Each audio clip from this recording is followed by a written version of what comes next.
Dear students, I welcome you all for the third module of Heredity and Evolution chapter from Science and Technology Part 2. In this module, we will be learning about evidences of evolution, that is, morphological evidences, anatomical evidences, vestigial organs, paleontological evidences, connecting links, and embryological evidences. Before beginning, let us recollect our previous module. We have learned that evolution is the gradual change occurring in living organisms over a long duration. It is the progressive development of plants and animals from ancestors having different structural and functional organization, and this is called as evolution. Charles Darwin proposed the theory of evolution. He showed that all the species have been evolved from common ancestor. He proposed that principle of natural selection is responsible for this evolution. Lamarck proposed that morphological changes occurring in living organisms are responsible for evolution, and the reason is activities or laziness of that organism. He called this concept as principle of use or disuse of organs. Species is a group of organisms that can produce fertile individuals via natural reproduction. Geographical or reproductive isolation leads to formation of different species. Children, we have learned a lot about evolution, how it took place over a long period of time. There are many evidences that support this evolution. Various evidences of evolution of living organisms has been discovered by scientists who are researching in a variety of disciplines over many decades. They are demonstrating that all life on earth comes from a single ancestor. This forms an important part of evidence on which this evolutionary theory rests, demonstrate that evolution does occur and illustrate that the process created the Earth's biodiversity. It supports the modern evolutionary synthesis, the current scientific theory that explains how and why life changes over time. Let us see the evidences one by one. In that first comes morphological evidences. What is morphology? Morphology is a branch of biology dealing with the study of the form and structure of organisms and their specific structural features. Take for example, you can see variety of organisms and you can see there are so much similarity in them. In animals, various similarities like structure of mouth, position of eyes, structure of nostrils and ear pinnae and thickly distributed hairs on the body are commonly seen. In plants, similarities in characters like leaf shape, leaf venation, that is parallel or reticulate venation, leaf petiole, etc. can be seen. This indicates that there are some similarities in those groups and hence it proves that their origin must be same and they must have common ancestors. Next comes anatomical evidences. Anatomical evidence support homologous features. What is homologous feature? If two or more species share a unique physical feature such as a complex bone structure or a body plan, they may all have inherited this feature from a common ancestor. Physical features shared due to evolutionary history are said to be homologous. Take for example, human hand, the forelegs of ox, patagium of bat, flipper of whale. They all look pretty different on the outside. That is because they are adapted to function in different environments. However, if you look at the bone structure of the four limbs, you will find that the pattern of bone is very similar across the species. It is unlikely that such similar structures would have evolved independently in each species and more likely that the basic layout of bones was already present in a common ancestor. Another important evidence of evolution is vestigial organs. What are vestigial organs? Degenerated or underdeveloped useless organs of organisms are called vestigial organs. Sudden development of new tissues or organs in changing environment is not possible. Instead, existing organs undergo gradual changes. Mostly, a specific structure in the body is useful in certain situation. However, the same structure under different situation may become useless or sometimes even harmful. Such a structure begins to degenerate under such situation as per the principle of natural selection. But it takes thousands of years to disappear. The organs are seen in different phases of disappearance in different animals. Such organ, though non-functional in certain organism, it may be functional in other organisms. That is, some parts that are vestigial in others are not vestigial in some organisms. Take for example appendix, which is useless to human, is useful and fully functional organ in ruminants. If you see kangaroo, koala, rabbit, zebra, they are having fully functional appendix. Muscles of ear pinna, which are useless to human, they are useful in monkeys for movement of ear pinna. Monkeys can independently move the ear pinna. You might have witnessed some people can also do that, but it is not possible for everyone. Various vestigial organs like tailbone, wisdom teeth and body hairs are present in the body of human being, which were useful earlier and they are not useful now. Vestigial organs are not only present in humans but also in animals. Take for example, whale and snakes, they have pelvic, that is hip bone, and femur, that is thigh bones, are still present in them. The next important and most supportive of evidences is paleontological evidence. Large number of organisms get buried due to disasters like flood, earthquake, volcano, etc. We know that. Remnants and impressions of such organisms remain preserved underground. These preservations are called as fossils. Study of fossils is an important aspect in the study of evolution. Information about organisms that existed millions of years ago can be obtained with the help of fossils. Let us learn first about carbon dating. What is carbon dating? Radiocarbon dating or carbon-14 dating is a method for determining the age of an object containing organic material by using radiocarbon, which is a radioactive isotope of carbon. Children, we all know what is meant by an isotope.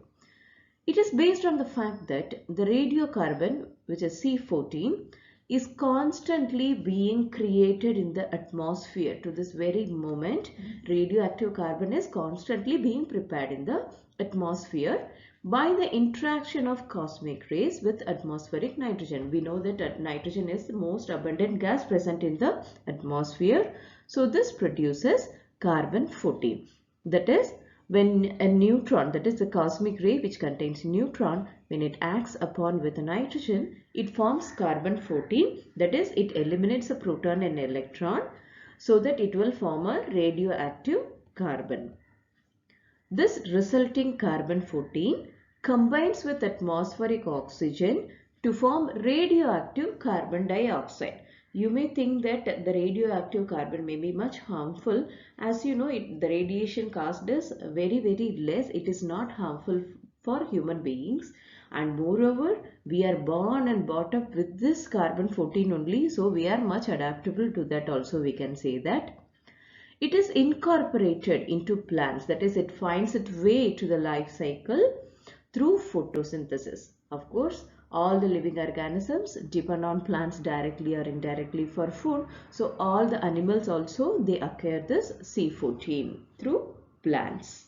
If you see the structure of carbon-14, It contains 6 protons, 6 electrons, so it is a stable structure. There is no charge difference. It has 8 neutrons, that is 2 neutrons extra, so it makes it radioactive in nature. What happens after that C14 enters a plant or an animal? When an animal or a plant dies, the amount of C14 it contains begin to decrease as the C14 undergoes radioactive decay. It starts dying. So if you measure the amount of C14 in a sample from a dead plant or animal, such as a piece of wood or a fragment of bone, it provides information that can be used to calculate when the animal or plant died. In an older sample, the number of C14 will be less because children, the half-life of C14, that is the period of time after which half of a given sample will have decayed, is about 5,730 years. It is pretty long. So it is easy to calculate how far the animal survived and when the animal survived, animal or plant survived. Take for example, see the measurement of beta decay. The radioactive decay is called as beta decay as it emits beta rays. Activity of a buried piece of wood, it provides a measurement of time elapsed since it was living and in equilibrium with the atmosphere. Say for example, at age 0, that is soon after the plant is dead, it will have 100% of C14. If you measure the amount of C14 after 5,730 years, it will have 50%. Then if you are measuring it after 11,460 years, it will have 25% of C14. So it is very long time, and even after death of the plant after 17,000 years, you can find 12.5% of carbon 14. So it is very helpful to predict the age in which the animals or plants lived. It is important to learn about the scientist who formulated this radiocarbon dating. It is Mr. Willard Libby. Willard Frank Libby, born on December 17, 1908, died on September 18, 1980. He was an American physical chemist noted for his role in 1949 for the development of radiocarbon dating. He was awarded Nobel Prize, not surprising, in 1960. He realized that when plants and animals die, they stop to ingest, that is, they stop to intake fresh carbon 14. So thereby giving any organic compound a built-in nuclear clock. It is like there is a clock running inside the dead animal, because the moment they die, they stop intaking carbon 14. It means that whatever is left behind in that animal will keep on decaying. So he published this theory in 1946 and expanded on it on his monograph Radiocarbon Dating in the year 1955. He also developed sensitive radiation detectors that could use this technique of radiocarbon dating. This radiocarbon dating is used in paleontology, that is study of fossils, and also anthropology, that is study of humanity, for determining the age of human fossils as well as the manuscripts also. Once the age of fossil has been determined in such technique, it becomes easy to deduce the information about the other erstwhile organisms. It seems that the vertebrates have been slowly originated from the invertebrates. So if you see, evolution has been broadly classified into 3 eras. That is, one is Paleozoic era. You can see the Paleozoic era where mostly the organisms are water dwelling or amphibians. So Paleozoic era existed from 571 years to 252 million years ago. Then came the Mesozoic era, that is the age of dinosaurs we can say, that existed 252 to 66 million years ago, and the Cenozoic era that started 66 million years ago to the present day. Thus, the fossils document the existence of now extinct past species that are related to present day species. The next evidence that supports evolution is connecting links. If you see, some plants and animals show some morphological characters by which they can be related to two different groups. Hence, they are called as connecting links, connection between those two groups. Take for example Peripatus. In Peripatus, characters like segmented body, you can see the body segments, cuticle and the parapodia like structure are present. Similarly, these animals show tracheal respiration and open circulatory system similar to arthropods. So this indicates that Peripatus is connecting link between Annelida and Arthropoda. The next example is duck-billed platypus. This duck-billed platypus, it lays eggs like reptiles but show relationship with mammals due to the presence of mammary glands and hairs. Another example is lungfish. This lungfish performs respiration with lungs irrespective of being a fish. So these examples indicate that mammals are evolved from reptiles and amphibians are evolved from fishes. Next, we are going to learn about embryological evidences. See, comparative study of embryonic developmental stages of various vertebrates shows that all embryos shows extreme similarities during initial stages and those similarities decrease gradually.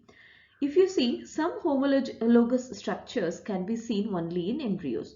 For instance, all vertebrate embryos, including humans, have gill slits and a tail during early development.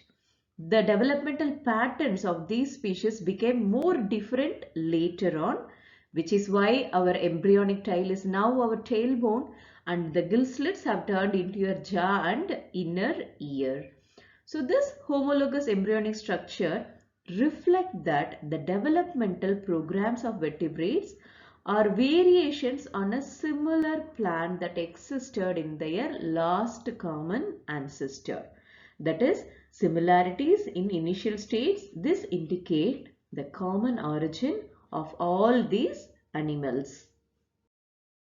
So through these evidences, we have learned that evolution is a change in the genetic makeup of a population over a long period of time. Now let us summarize the points that we have learned today. There are various proofs available to support the theories of evolution. The first comes morphological evidence. Similarities like structure of mouth, position of eyes, structure of nostrils and ear pinnae are seen in animals, whereas characters like leaf shape, leaf venation, leaf petiole, etc. occur in case of plants. This shows that their origin must be same and must have common ancestors. About anatomical evidence. Anatomical evidence of evolution, it focuses on similarities and differences in the body structures of different species. Take for example human hand, foreleg of ox, patagium of bat and flipper of whale. Vestigial organs. Vestigial organs are the organs, tissues or cells in the body which are no more functional the way they were in their ancestral form. Next, paleontological evidence. Paleontology focuses on the record of past life, but its main source of evidence is fossils in rocks. It uses carbon dating method for determining the age of human fossils and manuscripts.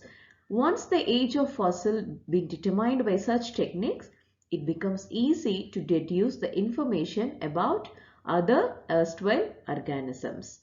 Next, about connecting links. Some plants and animals show some morphological characters by which they can be related to two different groups. Hence, they are called as connecting links. Embryological evidence. Embryonic developmental stage of various vertebrates show extreme similarities during initial stages, and those similarities decrease gradually. It indicates that the common origin of all these animals. So thank you for listening, children. We will see more in the coming module.